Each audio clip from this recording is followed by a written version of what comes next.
ये वीडियो सिर्फ gardening lovers के लिए नहीं है। आपको गार्डनिंग का शौक नहीं है मान लिया, घर पर कोई पौधे नहीं है मान लिया, फिर भी ये वीडियो आपके लिए है। ये वीडियो है किचन वेस्ट से कंपोस्ट यानी खाद बनाने के बारे में। नमस्ते, सलाम और सत श्री अकाल। मैं हूं चेतना गेट माई हार्वेस्ट से। कैसे हैं आप सब? आशा करती हूँ कि सब बढ़िया है और इस वीडियो में किचन वेस्ट कंपोस्टिंग के बारे में सब कुछ बताऊंगी। अब आप पूछ सकते हैं कि मैंने ऐसा क्यों कहा कि जिसको गार्डनिंग का शौक नहीं है, बागवानी में कोई खास दिलचस्पी नहीं है, घर में पौधे भी नहीं है, वो भी कंपोस्ट बनाए। क्योंकि हर किसी के घर में किचन है और किचन में गीला कचरा यानी फ्रूट्स, सब्जियों के छिलके, वो सब है। वो सब लैंडफिल में नहीं जाना चाहिए। लेकिन अगर आपके पास पौधे ही नहीं है तो आप कंपोस्ट का क्या करोगे? अपने नियरेस्ट पब्लिक पार्क में आसपास कोई भी पेड़ है वहाँ दे दीजिए, कंपोस्ट डाल दीजिए। या आपके कोई दोस्त हैं, कोई ऐसे रिश्तेदार हैं जिन्हें गार्डनिंग का बहुत शौक है, उनके साथ अपनी बनाई हुई कंपोस्ट शेयर कीजिए। कंपोस्टिंग करना बहुत ज़रूरी है। अब सबसे पहले ये जान लेते हैं कि कंपोस्टिंग है क्या। किचन वेस्ट कंपोस्टिंग, नाम से ही क्लियर हो रहा है, किचन की गली सड़ी सब्जियां, उनके छिलके, किचन का और भी बहुत सा वेस्ट जो है उसकी मदद से हम बना रहे हैं खाद। सिर्फ किचन वेस्ट नहीं डलता है कंपोस्ट में, और भी बहुत सी चीज़ें डलती हैं सही तरीके से खाद बनाने के लिए। इसीलिए आपके लिए ज़रूरी है कि ये वीडियो को पूरा देखिए। वीडियो को आगे बढ़ाने से पहले दो इम्पॉर्टेंट अनाउंसमेंट्स। आप चैनल मेंबर बन सकते हैं, ज्वाइन कर लीजिए, बहुत ही किफ़ायती रेट पर है। फ़ायदे बहुत से हैं, आपके कमेंट्स के रिप्लाईज मिलेंगे, हम थोड़े और नज़दीक आ जाएंगे, एक्सक्लूसिव कंटेंट भी मिलेगा। ज्वाइन करने के लिए लिंक यहाँ दे रही हूँ, वीडियो के एंड में दे दूंगी, फर्स्ट कमेंट में भी दे दूंगी। दूसरी बात, वेडनेसडे को गेट माई हार्वेस्ट के ब्लॉग आने शुरू हो गए हैं। इस बार वाला देखा? देखिए एपिसोड 4 वाला ब्लॉग, बहुत तारीफ मिल रही है उसे, आप भी देख लीजिए, कहीं रह ना जाए। अब बात करते हैं कि कंपोस्ट क्यों बनानी चाहिए किचन के गीले कचरे से। बहुत से कारण हैं। सबसे पहला कारण, जो गार्डनिंग लवर्स हैं, गेट माई हार्वेस्ट फैमिली के मेंबर्स ज़्यादातर वही हैं, आपके फ़ायदे की बात करने वाली हूँ। बाज़ार से महंगी खाद खरीदने की ज़रूरत नहीं पड़ेगी। बहुत बार उस खाद में मिलावट होती है, पता ही नहीं होता क्या डाला है क्या नहीं। आप मुझसे पूछते भी हैं जब मैं रिकमेंड भी करती हूँ कि क्या ये ऑर्गेनिक है। घर पर कंपोस्ट बना रहे हैं, किसी को पूछने की ज़रूरत ही नहीं, ऑर्गेनिक है। बहुत खर्चा बचता है। मेरे पास जो है टेरेस पर पौधे हैं, बालकनी, यहाँ हर्ब गार्डन में है, बालकनी में है, नीचे हैं। आपने देखा ही होगा, गार्डन टूर देखा है ना? नहीं देखा तो देख लीजिएगा। तो सभी पौधों में जो है घर की बनी हुई कंपोस्ट डलती है, बहुत किफ़ायती रहती है गार्डनिंग। जो घर के लोग अक्सर कंप्लेन करते हैं ना कि गार्डनिंग जो है वो महंगा शौक है, उसके लिए पैसे चाहिए। इसके लिए कोई पैसे नहीं चाहिए, सिर्फ इंटेंशन चाहिए कि आप करना चाहते हैं। तो पहला कारण ये हुआ कि आपको महंगी खाद खरीदने की ज़रूरत नहीं है। दूसरा कारण ये है कि एक साइकिल है, ग्रो, कुक, कंपोस्ट, फिर ग्रो, कुक, कंपोस्ट। समझ रहे हो ना? तो अगर हम सिर्फ पौधे उगा रहे हैं और खाना बना रहे हैं तो खाने का वेस्ट कहाँ जा रहा है? वो साइकिल कंप्लीट नहीं हो रहा है, आपको वो कंप्लीट करना चाहिए। तीसरा कारण ये है, हमारा कचरा हमारी जिम्मेदारी होनी चाहिए ना। वो कचरा जो है हम उसकी जिम्मेदारी किसी और पर कैसे डाल सकते हैं? इसलिए बहुत ज़रूरी है कि हम अपना गीला कचरा खुद से रिसाइकल कर पाएँ, उसकी बहुत ज़्यादा यूज़फुल ब्लैक गोल्ड बना पाएँ। चौथा कारण ये है कि लैंडफिल में जब गीला कचरा जाता है, जो कि ज़्यादातर जाता है, बहुत कम एरियाज़ हैं इंडिया में जहाँ वेट वेस्ट को तरीके से अभी भी ट्रीट किया जा रहा है। तो जहाँ भी लैंडफिल में जाएगा वहाँ पोल्यूशन होगा, soil pollution, air pollution, water pollution. मिट्टी जो है वो पूरी तरह से प्रदूषित हो जाती है क्योंकि रसायन, केमिकल्स रिलीज होते हैं। वो डिकम्पोज खुद से नहीं हो सकता, ऐसे मीथेन रिलीज होती है 18 से 20 साल तक। वो जो रिलीज आज मीथेन रिलीज हो रही है ना, 20 साल तक उसका असर रहेगा। तो हम अपने आने वाली पीढ़ियों के लिए भी प्रॉब्लम्स क्रिएट करके जा रहे हैं अपने इस तरह के कचरे की जो मिसमैनेजमेंट के साथ। एक और रीज़न जिसके लिए आपको कंपोस्टिंग करनी चाहिए वो ये है कि आपके पौधे ज़्यादा हेल्दी रहेंगे। आप मुझसे पूछते हैं ना, इतने फूल कैसे आते हैं, इतना सब्जियों का हार्वेस्ट कैसे मिलता है, हमारे तो फूल ही नहीं उग रहे। यही कारण है। कंपोस्ट जो है पौधों को बहुत तंदुरुस्त बना देती है, पौधों को शक्ति देती है, बहुत सर्दी बहुत गर्मी से लड़ने की, हानिकारक कीट पतंगों यानी पेस्ट से लड़ने की। तो फुल प्रूफ मेथड है अच्छे से गार्डनिंग करने का, कंपोस्टिंग करना। और अगर आपने गार्डनिंग कर ली है, काफ़ी साल से कर रहे हैं, तो नेक्स्ट लेवल एक ग्रोथ मेंटालिटी होती है ना कि अब मुझे कुछ नया सीखना है, तो वो कंपोस्टिंग है। कंपोस्टिंग ज़रूर कीजिए। अब समझते हैं कि कंपोस्टिंग करनी कैसे होती है। तो यहाँ मैंने एक ग्लास कंटेनर लिया है, ग्लास जार लिया है, ताकि आपको समझ आ जाए, लेयर्स दिखें। वैसे ऐसे कंटेनर में नहीं करनी है कंपोस्टिंग।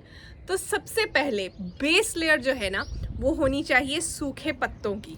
सूखे पत्ते जिन्हें आपने क्रश किया है, अच्छे से थोड़ा छोटा कर लेना है, बड़े बड़े पत्ते ना हो। छोटे मोटे डंडियाँ भी डाल सकते हो, ट्विग्स डाल सकते हो। तो ये हो गई हमारी बेस लेयर। अब इस बेस लेयर के ऊपर हमें डालनी है किचन के गीले कचरे की लेयर। जैसे यहाँ पपीते के छिलके हैं, पालक की डंडियाँ हैं, पुराना एक एप्पल है, वो लेयर आपको डालनी है। लेकिन आप देखो कि कैसे छिलके का साइज़ क्या है, ये एप्पल के टुकड़े का साइज़ ये है, बाइट साइज़। वो लेयर इसके ऊपर डालनी है।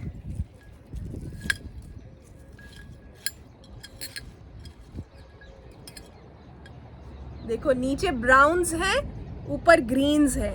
ब्राउन्स और ग्रीन्स का रेशो इक्वल रहना चाहिए। अब इसके ऊपर फिर से कुछ सूखे पत्ते, बहुत ज़्यादा नहीं लेकिन थोड़े से। अगर एक हिस्सा आपने किचन के छिलके वगैरह डाले हैं तो एक हिस्सा ही सूखे पत्ते, कोकोपीट डालना है। क्या होगा जब आप ऊपर एक लेयर सूखे पत्तों की रखोगे? कीड़े कम आएंगे, फ्रूट फ्लाइज कम आएंगी। हाँ, कंपोस्ट बनने का रेट भी थोड़ा स्लो हो जाएगा। जो लोग ऊपर से नहीं ढकते हैं, कंपोस्ट जल्दी बनती है। उसके बाद इसके ऊपर ढक्कन लगा देना है। अब ये तो सिर्फ आपको समझाने के लिए मैंने बताया है। ओवरऑल कंटेनर में छेद होने चाहिए। अब जान लेते हैं कि कौन से ऐसे खाने हैं, कौन सी चीज़ें हैं जो कंपोस्ट में डाली जा सकती हैं। सभी तरह के फ्रूट्स और वेजिटेबल्स, अगर गल गए हैं, सड़ गए हैं, या उनके छिलके, सब डाल सकते हो आप। खीरे का सलाद बना रहे हो, उसका छिलका डालो। कोई भी बिट्स हैं, स्क्रैप्स हैं सब्जियों के, फलों के, वो डाल दीजिए। फंगस लग गई है वो डाल सकते हैं, लेकिन बाइट साइज टुकड़ों में। देखिए मेरे पीछे चिड़िया आ रही हैं, अभी बैठी भी हुई हैं और बर्ड फीडर्स में खाना खाने के लिए तैयार हैं। तो एक तो हो गया सब्जियों और फलों के छिलके। दूसरा टी बैग्स, जो ऊपर एक लेबल होता है ना प्लास्टिक वाला, वो नहीं, लेकिन नीचे का जो हिस्सा है टी बैग का, आप डाल सकते हैं कंपोस्ट के अंदर। डिकम्पोज हो जाता है, चाय के गुण आ जाते हैं कंपोस्ट के अंदर। तीसरी चीज़ आप जो डाल सकते हैं, एग शेल्स, लेकिन क्रश करके। अंडे के छिलके क्रश करने हैं, फिर डालने हैं। हो सकता है 3 से 4 कंपोस्टिंग साइकिल्स लग जाएंगे उन्हें पूरी तरह से डिकम्पोज होने में। एक साइकिल पे जब आप कंपोस्ट हार्वेस्ट करोगे, एग शेल्स वैसे के वैसे ही आ जाएंगे। तो उससे भी ज़्यादा बेहतर तरीका है, एग शेल्स के आप गुण देना चाहते हैं पौधों को, मिक्सी में उन्हें ग्राइंड कीजिए और पौधों पर डाल दीजिए, कंपोस्ट में डालने की बजाय। और आप क्या डाल सकते हैं, आप नट्स के छिलके डाल सकते हैं, मूंगफली के छिलके डाल सकते हैं, अखरोट के छिलके डाल सकते हैं। थोड़ा सा टाइम लेते हैं, पिस्ता के छिलके कई बार 6 से 8 साइकिल्स लग जाते हैं डिकम्पोज होने में। ये हार्ड वाली चीज़ें हैं। और आप क्या डाल सकते हैं इसमें, और आप किसी भी तरह की बची हुई सब्जी, चावल, ये सब डाल सकते हैं। अब जैसे राजमा बनाए हैं अगर, तो क्या करना है, राजमा को छन्नी से छान लेना है। मतलब उसका जो जिसे हम यहाँ तरी कहते हैं, यानी जो ग्रेवी है, वो इतनी सारी नहीं डाल सकते कंपोस्ट में। राजमा डल जाएंगे, मतलब जो बचे हुए राजमा हैं बाहर रह गए फ्रिज से, गर्मी का मौसम था, कोई भी एग्जाम्पल दिया है मैंने ऐसे। अगर चावल बच गए हैं, चावल खाने लायक नहीं है, वो भी आप कंपोस्ट में डाल सकते हैं बहुत आसानी से। दाल भी इसी तरह से, उनका पानी जो है निकाल कर फिर डालिए। बहुत बार घर में बच्चे हैं तो खाना प्लेट में भी छोड़ देते हैं, वो सारा खाना भी आप इकट्ठा कर सकते हैं एक कटोरी में और कंपोस्ट के अंदर डाल सकते हैं। ज्यादातर चीजें जो हैं आप डाल ही सकते हैं, जैसे कि ग्रास क्लिपिंग्स। अगर लॉन है घर में, घास काटते हो, ग्रास क्लिपिंग्स कंपोस्ट में जा सकती हैं। लेफ्ट ओवर पास्ता जा सकता है कंपोस्ट के अंदर। पेपर नैपकिन्स कंपोस्ट में जा सकते हैं, उन्हें आप नॉर्मल कचरे के अंदर मत डालिए, कंपोस्ट में डिकम्पोज हो जाएंगे। अब बात करते हैं कौन से ऐसे खाने हैं, कौन सी ऐसी चीजें हैं जो कंपोस्ट में नहीं डालनी है। सबसे पहली चीज, मीट, हड्डियां, बोन्स, कोई भी ऐसी चीज, चिकन, फिश के रिमेन्स मत डालिए।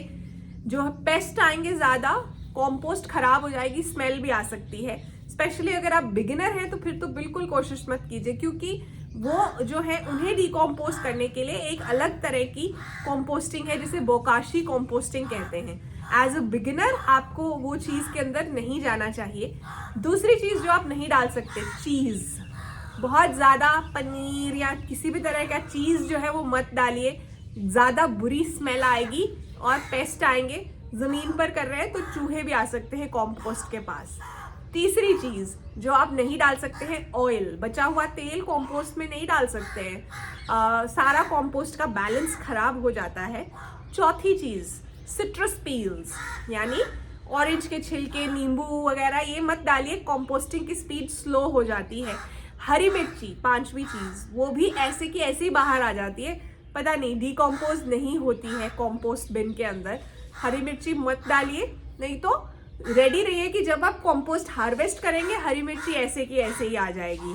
फिर आप जैसे कि आम है, उसकी गुठली टाइम लेगी, 5 से 6 साइकिल्स ले सकती है।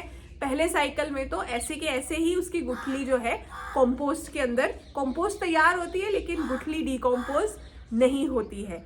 तो ये सब चीजें हैं जो आप मत डालिए।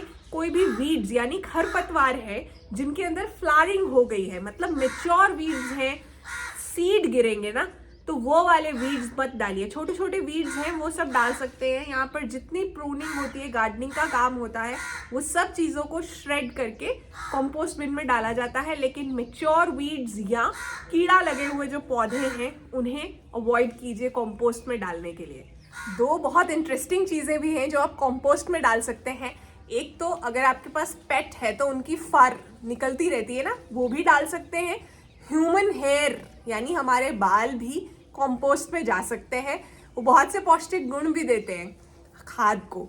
लेकिन एक चीज है जो आपको नहीं डालनी है कंपोस्ट में, पेट है उसकी फर डालिए, लेकिन पेट वेस्ट यानी उनका पूप, आपके डॉग्स, कैट्स वगैरह की पॉटी आप कंपोस्ट में नहीं डाल सकते हैं, बहुत सी बीमारियां फैल सकती हैं। उनके लिए एक अलग कंपोस्टर जो है वो आप रख सकते हैं और उसमें भी सेम बैलेंस मेंटेन करके कंपोस्ट कर भी रहे हैं, वो करके अच्छे से कंपोस्ट करनी है, फिर वो सुखानी है। और आपके गार्डन में जहाँ सब्जियां उगा रहे हैं, एडिबल प्लांट्स हैं यानी फ्लावर्स हैं, सब्जियां हैं, हर्ब्स हैं, वहां वो कंपोस्ट नहीं डालनी, ऑर्नामेंटल्स में डाल लीजिए। अब कुछ कॉमन प्रॉब्लम्स जो आप मुझसे अक्सर पूछते हैं कंपोस्टिंग के बारे में। पानी ज़्यादा हो गया है, कंपोस्ट ज़्यादा गीली हो गई है, तो क्या करना चाहिए? कोई टेंशन नहीं है, कंपोस्टिंग जो है ना कुकिंग के जैसी ही होती है। अगर सब्जी में नमक ज़्यादा हो गया है तो उसका भी इलाज है, नमक कम है उसका भी इलाज है, सब्जी का टेस्ट अच्छा नहीं आ रहा तो क्या करना है, हर चीज़ का एक सोल्यूशन है, हम फिक्स करते हैं। कंपोस्टिंग भी उसी तरह है। पानी ज़्यादा हो गया है तो उसमें बहुत सी चीज़ें जो आप कर सकते हैं। कंपोस्टिंग में ब्राउन्स और ग्रीन्स का रेशो इक्वल होना चाहिए। आप ब्राउन्स का रेशो थोड़ा बढ़ा दीजिए अगर पानी ज़्यादा है, यानी सूखे पत्ते, कोकोपीट या श्रेडेड कार्डबोर्ड, गत्ते के टुकड़े, वो ज़्यादा डाल दीजिए, वो एब्जॉर्ब कर लेंगे। सूखा कोकोपीट डालेंगे ना पाउडर करके, वो एब्जॉर्ब कर लेगा, कंपोस्ट का बैलेंस ठीक हो जाएगा। दूसरी चीज़, कंपोस्ट के बिन में होल्स है ना, तो पानी एक्सेस वाला नीचे कंपोस्ट टी की फॉर्म में निकलना चाहिए। क्यों ऐसा हो रहा है कि कंपोस्ट के अंदर पानी जमा हुआ है? ऐसा नहीं होना चाहिए। इसका मतलब आपके जो विन के होल्स हैं वो ब्लॉक्ड हैं। अगले फ्राइडे के वीडियो में शाउट आउट के लिए आपको मुझे बताना है कि अगर आपका बेस्ट फ्रेंड एक पौधा होता तो कौन सा पौधा होता? ज़रूर लिखिएगा अपना आंसर, साथ में वीडियो का फीडबैक और अपना नाम और शहर साथ में। सिर्फ आंसर लिखने वालों को मैं शाउट आउट नहीं देने वाली हूँ, मुझे ये भी जानना है कि आपको वीडियो कैसा लगा। ये देखिए मेरा कंपोस्ट बिन है, इसके ढक्कन पर भी छेद किए हुए हैं मैंने, बाकी के हिस्से में तो किए ही हैं। पानी तो निकलेगा ही, एरोबिक प्रोसेस है, मतलब हवा की ज़रूरत है। ये देखिए ये कंपोस्ट ऑलमोस्ट तैयार है। कैसी दिखती है? तैयार कंपोस्ट काले रंग की होती है और मिट्टी की तरह आपके हाथ पर चिपकेगी नहीं, फील करने में मॉइस्ट होती है। कुछ चीज़ें डिकम्पोज नहीं होती हैं, देखिए हाथ पे कुछ नहीं चिपका। ये कुछ कंपोस्ट मैंने हार्वेस्ट की थी, बिल्कुल सॉफ्ट क्रम्बली होती है, मॉइस्ट होती है, मिट्टी की खुशबू आती है इसमें से, बदबू नहीं आती है और हर चीज़ नहीं डिकम्पोज होती। आप देख सकते हैं कुछ पत्ते या कुछ डंडियाँ, स्टेम्स वगैरह अभी डिकम्पोज नहीं हुई हैं। ये धीरे धीरे से हो जाती हैं नंबर ऑफ साइकिल्स के साथ। अब दूसरी प्रॉब्लम ये है, अगर कंपोस्ट बहुत सूखी है, गर्मियों के महीनों में अक्सर ऐसा हो सकता है, किचन वेस्ट ज़्यादा डाल दीजिए, ज़रा सी छाछ डाल दीजिए, कंपोस्ट ठीक हो जाएगी। आपको ये देखना है कि मुझे बैलेंस को कैसे सही रखना है। आप जितना ज़्यादा कंपोस्ट को देखेंगे, उसे टर्न करेंगे, उसे समझेंगे, आपको समझ आता जाएगा कि राइट जो है बैलेंस क्या है ब्राउन्स और ग्रीन्स का। क्या कंपोस्ट जो है हमेशा एक इस तरह से होनी चाहिए कि जैसे स्पॉन्ज जिससे हम बर्तन साफ करते हैं फॉर इंस्टेंस, वो वाली स्पॉन्ज रात में बर्तन साफ किए हैं तो वो ज़्यादा गीली होती है ना, लेकिन सुबह तक पूरी तरह से सूखती नहीं है, थोड़ी गीली रहती है। बस वैसा जो है वो होना चाहिए कंपोस्ट का बैलेंस हर वक्त। तीसरी चीज़ जो आप अक्सर मुझे पूछते हैं और बहुत लोगों को डर लगता है कि कंपोस्ट में कीड़े आ गए हैं। कंपोस्ट में कीड़े आना नॉर्मल है। कंपोस्ट में कीड़े आने से कंपोस्ट की स्पीड बढ़ जाती है कंपोस्टिंग होने की। जहां आपकी खाद 5 महीने में बननी थी ना, वो 1.5-2 महीने में भी बन जाएगी। कैसे कीड़े हैं? वाइट वाले लावाज हैं, मॉनिटर फ्लाई लावाज हैं, फ्रूट फ्लाइज हैं, उनके लावाज हैं। ये सब जो है ये कंपोस्टिंग की स्पीड को बढ़ाते हैं, खाना जल्दी डिकम्पोज हो जाता है। मॉनिटर फ्लाई लावाज जो है वो नॉर्मल हाउस फ्लाई नहीं है जिससे बीमारियां फैलती हैं। बहुत बार लोग कहते हैं कि नहीं उसमें कीड़े आ गए हैं उससे बीमारियां फैलेंगी। उनकी टांगों पर बाल ही नहीं होते, इसलिए वो बीमारी फैलाने वाले जो वायरसेस हैं, कीटाणु हैं, उनको वो लेके नहीं जा सकते कहीं पर भी। तो मॉनिटर फ्लाई का काम ही ये है। इनफैक्ट ये एक अच्छा साइन है, अगर आप कंपोस्टिंग सही से कर रहे हो तो मॉनिटर फ्लाई लावाज आपकी कंपोस्ट में बनेंगे। अब चींटियां आ रही हैं, ऐसा भी हो सकता है कंपोस्ट के अंदर। उसके लिए आप हल्दी जो है ना वो डाल दीजिए बीच में, थोड़ी थोड़ी हल्दी का पाउडर। जैसे बड़ा वाला ड्रम है तो उसमें 2 चम्मच हल्दी का पाउडर मिक्स कर दीजिए। दूसरी चीज़ जो आप कर सकते हैं, कंपोस्ट बिन के आसपास वैसलीन लगा दीजिए, नीचे वाले हिस्से में, चढ़ेंगी तो ज़मीन से ही। तीसरी चीज़, विनेगर का स्प्रे कर दीजिए आसपास, चींटियां नहीं आएंगी कंपोस्ट बिन के अंदर। मिल गया ना सोल्यूशन। ये सब चीज़ों को सोच के आपको निराश नहीं होना और ये नहीं सोचना कि मुझे कंपोस्टिंग नहीं करनी क्योंकि उसमें ये सब प्रॉब्लम्स हैं। आप करेंगे ना तो सॉल्यूशंस निकलते जाएंगे। अब एक और चीज़ जो आप अक्सर मुझसे पूछते हैं कि कंपोस्ट में से स्मेल आ रही है, उस पूरे एरिया में स्मेल आनी शुरू हो गई है। ये ऐसा बहुत बार उन लोगों के साथ तो पक्का होता है जिन्हें लगता है कि किचन के गीले कचरे को एक डब्बे में डंप कर देने से खाद बन जाती है। ऐसा कुछ नहीं होता है। आपने देखा है कंपोस्ट के लिए बनने के लिए बहुत सा जो है आपको बैलेंस मेंटेन करना है, ब्राउन्स का भी बहुत रोल है। तो स्मेल आएगी अगर आपने सिर्फ किचन का गीला कचरा डंप कर दिया है। आपने सब कुछ सही से किया था फिर भी स्मेल आ रही है, इसका मतलब ये है बैलेंस आउट है, कुछ तो गड़बड़ है। ध्यान से देखो उसे। क्या मुझे ब्राउन ज़्यादा डालने की ज़रूरत है? क्या मेरी कंपोस्ट के अंदर मैंने कुछ गलत चीज़ें डाल दी हैं, जैसे चीज़ या बहुत सारा दही वगैरह, डेयरी डाल दी है? मतलब ज़्यादा देखो ध्यान से। क्या इलाज है उसका? बैलेंस को फिक्स करो, पहली चीज़। दूसरी चीज़, कंपोस्ट के अंदर ज़रा सी मिट्टी डाल दो। मिट्टी से भी जो है आप बीच बीच में टाइम टू टाइम भी डाल सकते हो, स्मेल कम हो जाएगी, धीरे धीरे बंद हो जाएगी। तीसरी चीज़, हवा का बहाव, एयर फ्लो होना ज़रूरी है। मैंने बहुत सी वीडियोस देखी हैं जहां वो कंपोस्टिंग करना सिखा रहे हैं शॉर्ट वीडियो में। ऐसे ही कचरे का डब्बा है, ड्रम है बिना छेद वाला, उसके अंदर खाद बनाई जा रहे हैं और आपको कह रहे हैं कि आप भी बना लो। कंपोस्टिंग सही से होने के लिए ये एक एरोबिक प्रोसेस है। हवा का बहाव, एयर फ्लो होना बहुत ज़रूरी है, तभी कंपोस्ट सही से और टाइम पर बनती है। आप मिट्टी के मटके में या गमले में कंपोस्टिंग कर रहे हैं तब भी उसमें होल्स हैं। मिट्टी के अंदर पोरस मटेरियल है ना अल्टीमेटली, इसलिए उसमें कंपोस्ट बन जाएगी। लेकिन प्लास्टिक या कोई भी और मटेरियल का कंटेनर है, उसमें छेद नहीं है, तो कंपोस्ट नहीं बनने वाली, सिर्फ स्मेल बनेगी। अब जान लेते हैं कि कंपोस्टिंग की स्पीड को कैसे बढ़ाया जा सकता है। सबसे पहली चीज़ ये है कि कंपोस्ट की पाइल को यानी आपके बिन को हफ्ते में एक बार टर्न कीजिए।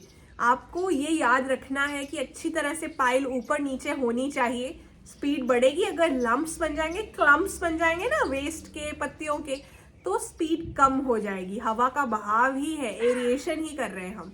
दूसरी चीज़, होल्स होने चाहिए जिस भी बर्तन में, जिस भी ड्रम में आप बना रहे हैं कंपोस्ट।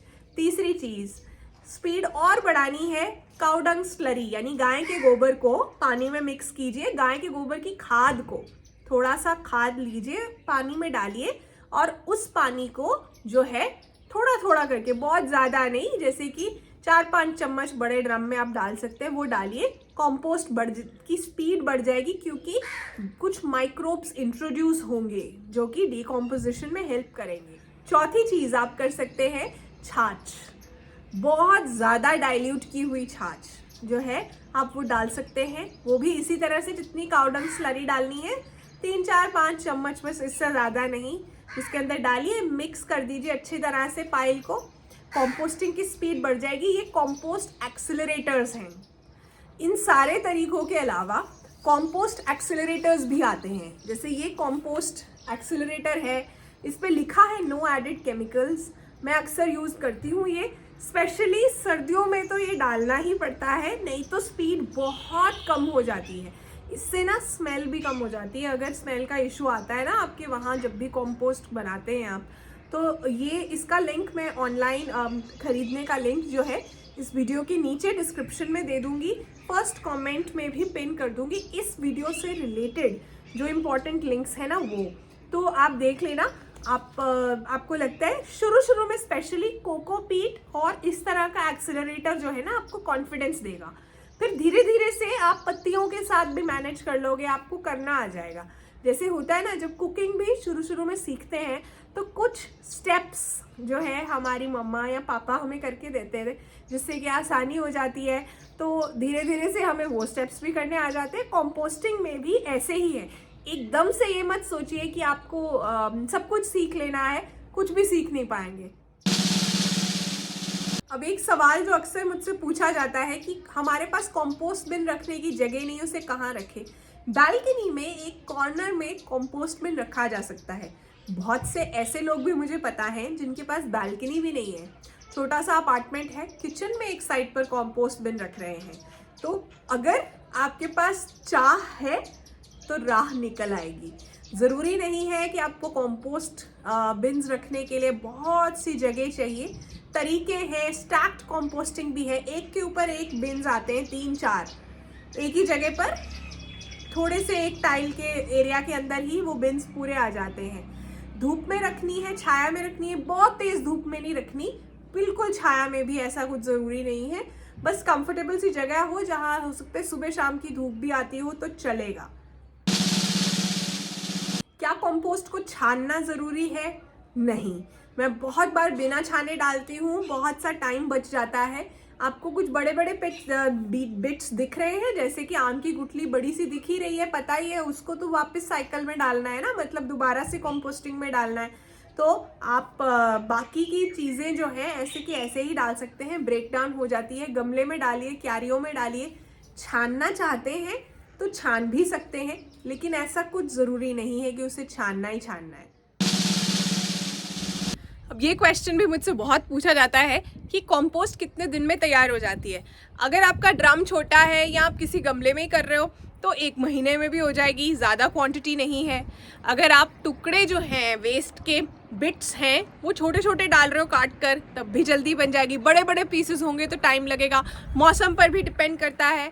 गर्मियों में मैं कंपोस्ट जो है 2 महीने में बना लेती हूँ, 1 साइकिल कंप्लीट हो जाता है। सर्दियों में डबल हो जाता है टाइम, ऑलमोस्ट 3.5-4 महीने लग जाते हैं। तो ये एक क्योंकि मेरे ड्रम का साइज़ आप देख चुके हो। क्या साइंस हैं कि कंपोस्ट तैयार हो गई है? जब आप छिलके पहचान ना पाओ, पूरी तरह से डार्क कलर है, ब्लैक कलर है कंपोस्ट का और छिलके पहचान में नहीं आ रहे हैं। दूसरी चीज़, स्मेल नहीं आ रही है, एक अर्थी स्मेल है, मतलब मिट्टी की खुशबू आ रही है और कोई कचरे की स्मेल नहीं आ रही है। ब्लैक कलर की है, ये भी मैंने साइन बता दिया। तीसरी चीज़, आपको उसे टच करके पता चल जाएगा, हाथ पर कुछ भी छूटेगा नहीं। बहुत क्रम्बली और सॉफ्ट होती है, मॉइस्ट होती है कंपोस्ट, उससे भी आपको समझ आ जाएगा कि ये तैयार है। कुछ चीज़ें डिकम्पोज नहीं होने वाली, जैसे मैंने बताया, कई बार बहुत मोटी वाली डंडियाँ होती हैं, स्टेम्स होती हैं पौधों की, या फिर कई बार आम की गुठली है, एग शेल्स हैं, ये चीज़ें आपको दोबारा डाल देनी है कंपोस्ट के साइकिल में, क्योंकि वो आपको ऑलमोस्ट ऐसे की ऐसे ही मिलने वाली है। एक और प्रॉब्लम जो मैंने अक्सर नोटिस की है और अपनी गलतियों से सीखी भी है, हम खाने को श्रेड नहीं करके डालते। हमें जल्दी होती है कि हम उसे कलेक्ट कर देते हैं अपने कंपोस्ट वाले बिन में, और बड़े बड़े पीसेस होते हैं, जैसे कि वाटरमेलन है, तरबूज है, उसके छिलके हैं, बड़े बड़े पीसेस हैं, वो हम एक्सपेक्ट करते हैं कि कंपोस्ट में जल्दी से डिकम्पोज हो जाएंगे, खाद बन जाएगी। उनके कारण पूरा बैलेंस ख़राब हो जाता है, गड़बड़ हो जाती है। तो सिंपल सा रूल है कंपोस्टिंग में, जो चीज़ आप अपने मुंह में जिस साइज़ की चीज़ डाल सकते हैं वही साइज़ की चीज़ आपको कंपोस्ट बिन में डालनी है। आप तरबूज को काटते हैं ना, इतना बड़ा टुकड़ा नहीं डाल सकते हैं मुंह में, तो अक्सर छिलका हम काटते नहीं है, अंदर से हम उसके टुकड़े काट लेते हैं। तो छिलके को भी, उसकी राइंड को भी काटना है इसी तरह से। और सभी चीज़ें, कोई सब्जी गल सड़ भी गई है, कोई फ्रूट ख़राब हो गया है, बहुत बार गर्मियों में तरबूज ही ख़राब हो जाता है, तो पूरा का पूरा तरबूज ऐसे नहीं डालना है, गड़बड़ हो जाएगी, मैं पहले ही बता रही हूँ। बाइट साइज टुकड़े बहुत ज़रूरी है। सूखे पत्ते भी आप बड़े बड़े डाल रहे हो तो उनको भी क्रश करना है पहले, फिर डालना है कंपोस्ट बिन के अंदर। अब ये परिवार के अंदर, फैमिली के अंदर आपको ये आदत डालनी पड़ेगी कि गीला कचरा और सूखा कचरा अलग अलग है। तो मैं ऐसा एक बिन है, यही बिन है जो मैं रख देती हूँ सिंक के पास। सूखे कचरे का एक अलग बिन है, इसके अंदर सब लोग गीला कचरा डालते हैं। इस पर ढक्कन है। रोज़ के रोज़ या एक दिन छोड़ के जो है छत पर आके मैं कंपोस्ट बिन्स में डाल लेती हूँ इसे, तो कोई ऐसी स्मेल नहीं आती, कोई प्रॉब्लम नहीं आती। टिप नंबर 3, जहाँ भी कंपोस्ट बिन्स रख रहे हैं ना, उनके नीचे अगर आप इस तरह से कोई भी बोल या कंटेनर रख सकते हैं तो अच्छी बात है। इसमें कंपोस्ट टी इकट्ठी हो जाती है, वो कंपोस्ट टी पानी में डाइल्यूट करके पौधों को दीजिए। जब पतझड़ आता है ना, तो पूरे साल के सूखे पत्तों का स्टॉक इकट्ठा कर लो। बहुत बार पब्लिक पार्क्स में बड़े बड़े पेड़ों के नीचे छोटे छोटे से सूखे पत्ते गिरे होते हैं।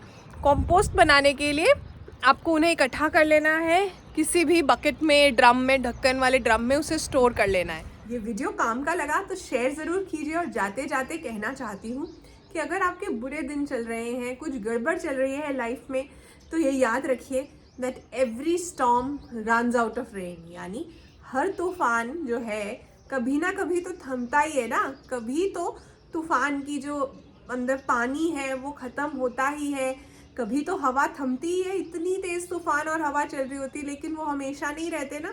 इसलिए अच्छे दिन आएंगे, हिम्मत मत हारिए और जुटे रहिए, लगे रहिए, पॉजिटिव सोचिए और जो आप कर सकते हैं वो ज़रूर कीजिए। जैसे कि कंपोस्टिंग हम सब कर सकते हैं, क्या हम कर रहे हैं? ये सवाल जो है पूछने की ज़रूरत है हमें अपने आप से। कंपोस्ट को टर्न करते करते कुछ शाउट आउट्स देना चाहती हूँ पिछले फ्राइडे वाले वीडियो से। नाज कर्नाटका से, प्रिंस पंजाब से, दीपक बिहार से, कवनीत कौर पंजाब से, नूपुर अफ्रीका से, बहुत बहुत बधाई हो। यहाँ मैंने वेंसडे वाले व्लॉग का कार्ड अटैच कर दिया है, वो भी सबको देखना है ज़रूर। और हर वेंसडे गार्डन व्लॉग आएगा, प्लीज़ देखिए और सपोर्ट कीजिए। मैं आपसे मिलूंगी अगले वीडियो में। Bye bye.